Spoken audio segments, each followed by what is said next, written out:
اسے مقام ابراہیم کہتے ہیں. وہ ایک یادگار ہے، ایک نشانی ہے وہاں پر جو نسب ہے. تو وہاں پر پہلے یہ حکم نہیں تھا، پہلے مسلمان جو ہے خانے طواف کر لیا اور طواف کرنے کے بعد چلے گئے.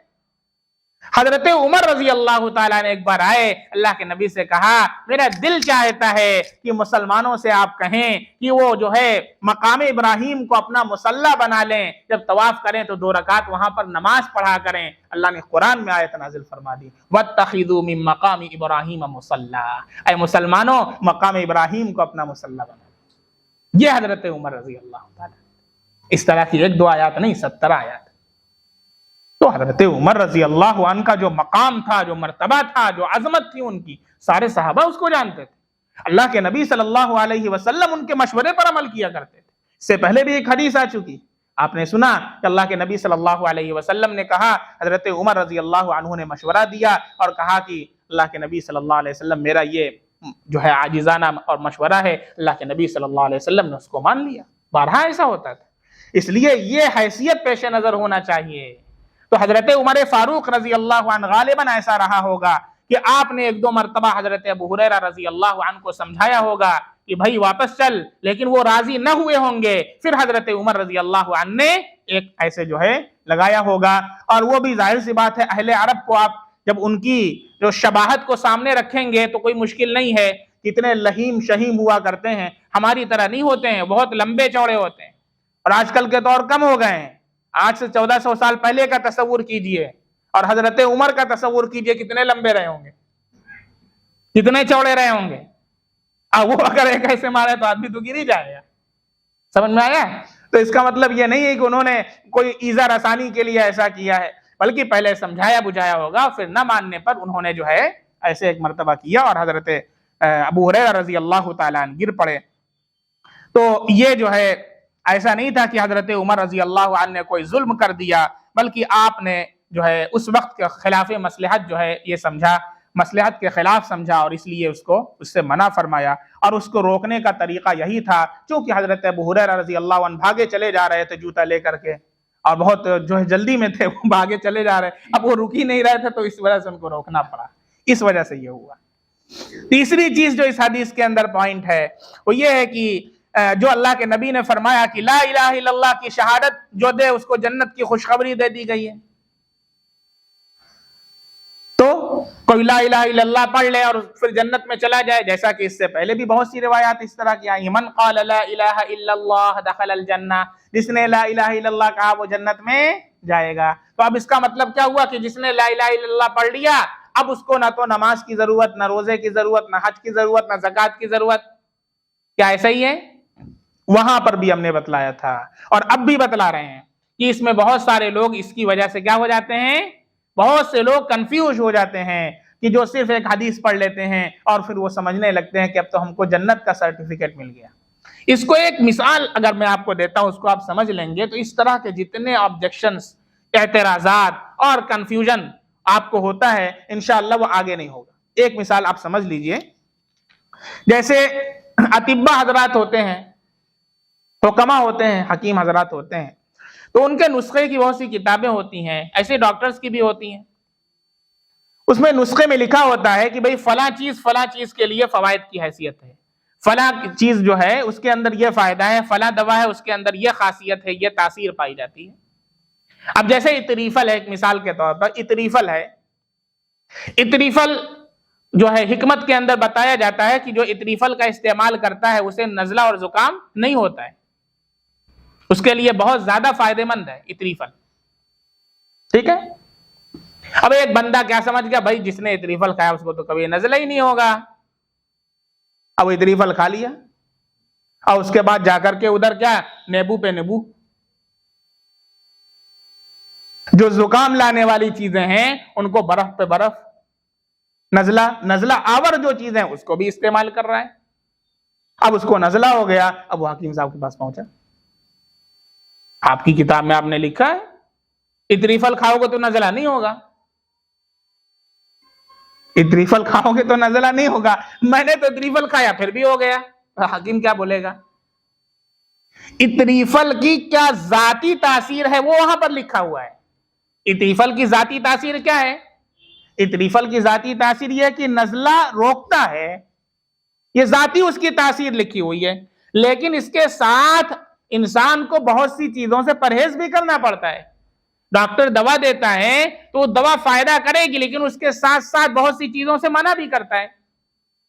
اب پتہ چلا کہ کلمے کی ذاتی تاثیر یہ بتلائی گئی کہ کلمے کی ذاتی تاثیر یہ ہے کہ کلمہ لا الہ الا اللہ کی جو گواہی دے، لا الہ الا اللہ محمد رسول اللہ، تو وہ اسلام کے اندر داخل ہو گیا، کفر کو اس نے ترک کر دیا ہے۔ یہ کلمہ جنت کی کنجی ہے، ضرور جنت کے اندر جائے گا، یہ کلمے کی ذاتی تاثیر ہے، لیکن کب؟ اس کے بہت سارے کیا ہیں؟ پرہیز بھی ہیں۔ جیسے نماز ہے، نماز کا اہتمام کرنا ہے، روزہ سال بھر میں ایک مرتبہ اللہ نے فرض کیا اسے رکھنا ہے، زکوٰۃ اللہ نے ایک مرتبہ فرض کیا ہے مالدار پر اسے دینا ہے، یہ کلمہ کے لوازمات میں سے ہیں، یہ اسینشل چیزیں ہیں۔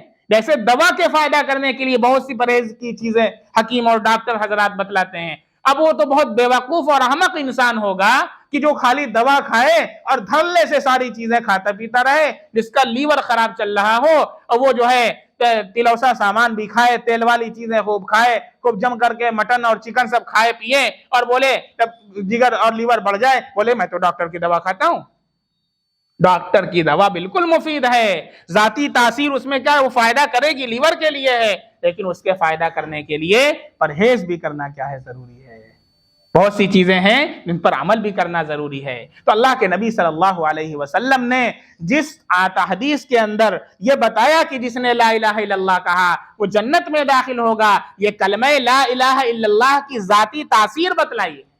جیسے دواؤں کے فوائد لکھے ہوتے ہیں کہ یہ دوا فلاں چیز کے لیے ہے، اب اس میں یہ نہیں لکھا ہوا ہے کہ آپ یہ کریں تو فلاں چیز سے پرہیز کریں، وہ تو آپ کو آٹومیٹک سمجھنا پڑے گا، ڈاکٹر سے پوچھنا پڑے گا کن چیزوں سے ہمیں بچنا ہے۔ خالی آپ دوا اگر کھا رہے ہیں اور پرہیز کو چھوڑ دے رہے ہیں تو پھر اچھے نہیں ہو پائیں گے۔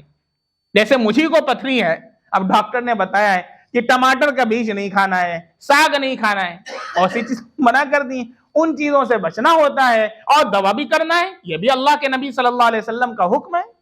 علاج کرنا، معالجہ کرنا، یہ بھی تو اللہ کا حکم ہے۔ تو حکم پر بھی عمل کرنا ہے، پرہیز بھی کرنا ہے، پھر جا کر کے اللہ رب العزت اور نبی کریم صلی اللہ علیہ وسلم کا جو فرمان ہے وہ اپنی جگہ پر 100% کیا ہے؟ صحیح ہے۔ اس لیے صرف اس سے یہ سمجھ لینا کہ لا الہ الا اللہ کہہ لیا تو جنت میں جائے گا، اب نماز روزے کی کوئی ضرورت نہیں ہے، تو یہ کیا ہے؟ بالکل حماقت اور بے وقوفی کی بات ہے، ایسا سمجھنا درست نہیں ہے۔ اس سے پہلے بھی اس کی وضاحت آپ کے سامنے آ چکی ہے۔ عن انس رضی اللہ عنہ ان النبی صلی اللہ علیہ وسلم قال يخرج من النار من قال لا الہ الا اللہ وكان في قلبه من الخير ما يزن شعيرة ثم يخرج من النار من قال لا الہ الا اللہ وكان في قلبه من الخير ما يزن برة ثم يخرج من النار من قال لا الہ الا اللہ وكان في قلبه من الخير ما يزن ذرة رواه البخاری ومسلم واللفظ له۔ حضرت انس رضی اللہ عنہ سے مروی ہے کہ رسول اللہ صلی اللہ علیہ وسلم نے ارشاد فرمایا دوزخ میں سے وہ سب لوگ نکال لیے جائیں گے جنہوں نے لا الہ الا اللہ کہا اور ان کے دل میں جو کے دانے کے برابر بھی بھلائی تھی، جو کے دانے کے برابر بھلائی تھی، یعنی جنت جہنم میں جائیں گے۔ اس حدیث سے کیا پتا چلا؟ دوزخ سے نکال لیے جائیں گے۔ ابھی کس کو نکالا جائے گا؟ پہلے جائے گا تب تو نکالا جائے گا۔ کس کو نکالا جائے گا؟ جس نے لا الہ الا اللہ کہا لیکن اس کے دل کے اندر جو کے برابر بھی بھلائی تھی، جو کے برابر بھلائی، اور اس کے علاوہ بہت سارے گناہ تھے اس کے پاس، تو جہنم میں ڈالا گیا، اور جلنے کے بعد جب اتنی بھلائی باقی تھی وہ جب باقی رہ گئی تو اب اسے نکالا جائے گا۔ بات سمجھ میں آ رہی ہے؟ حدیث میں کیا کہا گیا؟ دوزخ سے نکالا جائے گا جس کے دل کے اندر جو کے دانے کے برابر بھی بھلائی تھی۔ پہلے تو ایسے لوگوں کو نکالا جائے گا، پھر فرمایا پھر وہ لوگ بھی نکال لیے جائیں گے جنہوں نے لا الہ الا اللہ کہا اور ان کے دل میں گیہوں کے دانے کے برابر بھی بھلائی تھی، اور تھوڑا سا بڑا، گیہوں کے دانے کے برابر بھی بھلائی تھی، اس کو بھی نکال لیا جائے گا۔ اور اس کے بعد وہ لوگ بھی نکال لیے جائیں گے، نہیں جو بڑا ہوتا ہے گیہوں اس سے چھوٹا ہوتا ہے۔ پھر اس کے بعد فرمایا جنہوں نے لا الہ الا اللہ کہا اور ان کے دل میں ذرہ برابر بھی بھلائی تھی، ذرے کے برابر بھی بھلائی تھی، پھر اب ان کو بھی نکال لیا جائے گا۔ اس حدیث سے کیا پتا چلا کہ اگر لا الہ الا اللہ پڑھا ہے، مسلمان ہے، ایمان والا ہے، لیکن اس کے ساتھ ساتھ بہت سی گناہیں بھی اس کے پاس ہیں، نماز کو بھی نہیں پڑھتا ہے، روزے بھی ترک کرتا ہے، تو جہنم میں تو ڈالا جائے گا، لیکن ایمان کی وجہ سے ایک نہ ایک دن ضرور نکالا جائے گا۔ جس کے دل کے اندر ایمان ہوگا اسے ضرور جہنم سے نکالا جائے گا، لیکن گناہوں کی بدولت جہنم میں جلنا پڑے گا۔ بھائی جہنم کے اندر جلنا کوئی معمولی بات ہے؟ کوئی جہنم دنیا کی آگ تھوڑی نہ ہے۔ دنیا کی جو آگ ہے اسے 70 گنا کم کیا گیا ہے جہنم کی آگ سے، 70 گنا زیادہ پاورفل جہنم کی آگ ہوگی دنیا کی آگ سے۔ اور دنیا کی آگ یہ ہے کہ ہمارے اگر ہاتھ پر انگارہ رکھ دیا جائے تو ہمارا ہاتھ جلنے لگے، یہ دنیا کی آگ ہے، جبکہ یہ 70 گنا ہلکی ہے۔ اب آپ ذرا اندازہ کریں کہ جہنم کی جو آگ 70 گنا اس سے زیادہ ہوگی، ہم اسے کیسے برداشت کریں؟ اس لیے یہ تو بہت ہی کم عقلی والی بات ہوگی کہ ہم یہ سوچ لیں کہ بھائی ہم نے کلمہ پڑھا تو ایک دن تو نکال لیے جائیں گے، چلو کیا ضرورت ہے نماز پڑھے کی، کیا ضرورت ہے روزہ رکھے کی، یہ تو بہت کم عقلی والی بات ہوگی۔ ایسے انسان جو سرکاری اعلان ہو جائے کہ جو ہیلمٹ لگا کر کے نہیں چلے گا تو اسے ایک دن کے لیے بند کیا جائے گا، اب وہ جان بوجھ کے ہیلمٹ نہ چلائے، ہیلمٹ نہ لگائے، ارے ایک کے دن کے لیے تو جائیں گے، ایک کے دن میں جون مار دیں گے، وہ ہڈی ٹوٹ جائے گی، پوری زندگی خراب ہو جائے گی۔ بے وقوفی ہے کہ نہیں ہے؟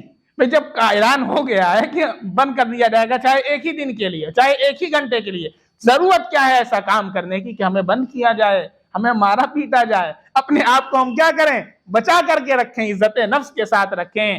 ہاں کبھی کوئی کمی اور کوتاہی ہو گئی، اللہ سے کہیں گے اللہ پڑھتا تو تھا، تھوڑی سی کمی ہو گئی، اللہ پڑھتا تو تھا، تھوڑی سی کوتاہی ہو گئی، اللہ معاف کر دیں۔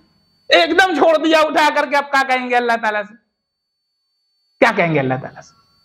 کیا بہانہ کریں گے اللہ تعالیٰ کے پاس؟ اللہ تو سب جاننے والا ہے۔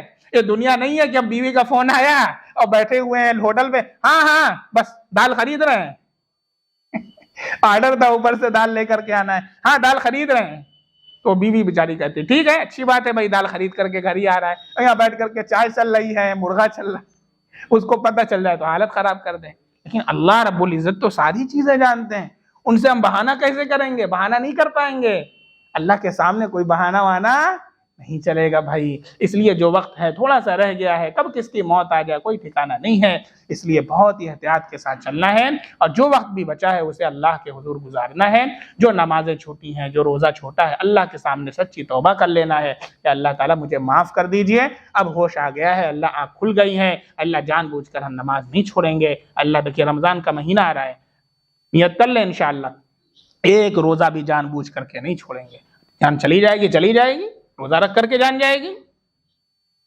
بہت سارے حضرات جو ہے رکشہ چلانے والے ہیں، کچھ لوگ کبھی ملاقات ہوتی ہے تو کہتے ہیں ہم روزہ نہیں رکھتے، تو انہیں سمجھاتے ہیں بھائی ایک مہینہ کام تھوڑا سا کم کر لو چلے گا، لیکن اللہ کی نافرمانی نہ کرو، اللہ کی نافرمانی نہ کرو، اللہ تمہیں 1 روپے میں وہ برکت دے گا کہ جو دن بھر کماتے ہو اس کے لیے کافی ہو جائے گا۔ اللہ کا حکم پورا کرو، پورا دن چلاتے ہو چھوڑ دو، افطار کے بعد چلا لو، سحری کے بعد جو ہے صبح کے وقت تھوڑا سا چلا لو، اور پھر اس کے بعد کھڑا کر دو، رمضان میں تھوڑا سا کم کام کر لو، اللہ تھوڑی سی روزی میں خوب برکتیں عطا فرما دیں گے، لیکن اللہ کا حکم نہیں توڑنا ہے۔ انشاءاللہ نیت کر لیں کہ آج سے ہم انشاءاللہ اللہ کا حکم نہیں توڑیں گے۔ اللہ رب العزت ہم سب لوگوں کی مغفرت فرمائے، اللہ تعالی ہم سب لوگوں کو نماز اور روزے کی پابندی کرنے کی توفیق عطا فرمائے۔